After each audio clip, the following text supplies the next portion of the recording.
Shilole kupitia ukurasa wake wa Instagram ameweza kuandika ujumbe mrefu kwelikweli ambao kwa sasa ukipita kwenye mitandao ya kijamii huko utakuta watu wengi sana wanaushare, hasa Instagram. Shilole kwa mara ya kwanza ameweza kuzungumza baada ya kuwa Shishi Food mgahawa wake umechomwa kwenye siku ya maandamano tarehe 29 mwezi wa 10 2025, siku ya uchaguzi mkuu, ambapo Shilole pia ni moja kati ya wahanga ambao mgahawa wake ulivamiwa na waandamanaji na kuweza kuchomwa. Sasa Shilole kwa mara ya kwanza ameweza kuzungumza, ambako anasema ujumbe wangu kwa taifa. Kwanza nitoe pole za dhati kwa wote waliofikwa na msiba, majeraha na hasara kutokana na vurugu zilizotokea. Kurudishiana maumivu si utu wala si misingi au msingi wa taifa letu.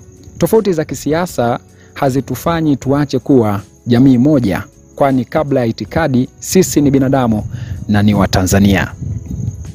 Mimi ni mhanga wa fujo hizo na ofisi yangu imechomwa na mali zangu zimeteketea. Wapo wanaoonekana kufurahia wakidai nilistahili kwa sababu ya msimamo wangu wa kisiasa, lakini ukweli ni huu: sijawahi kumtukana mtu, sijawahi kumdhuru mtu. Nimekuwa tu muumini wa siasa ninayoiamini kupitia chama changu cha CCM.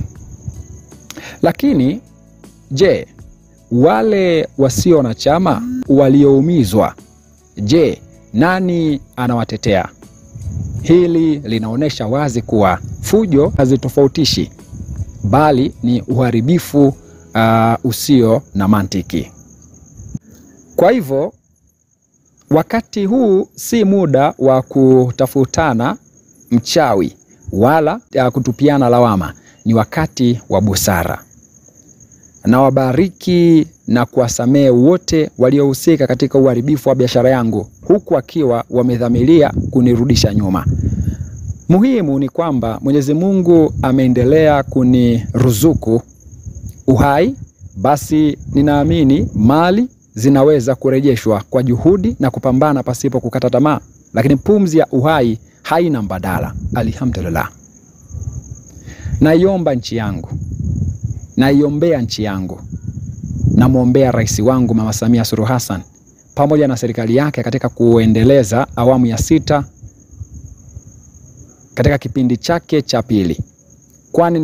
Kwani nina imani kuwa huu ni wakati wa kuimarisha umoja na upendo kwa taifa letu. Ni muhimu sana kuwaunga mkono viongozi wetu.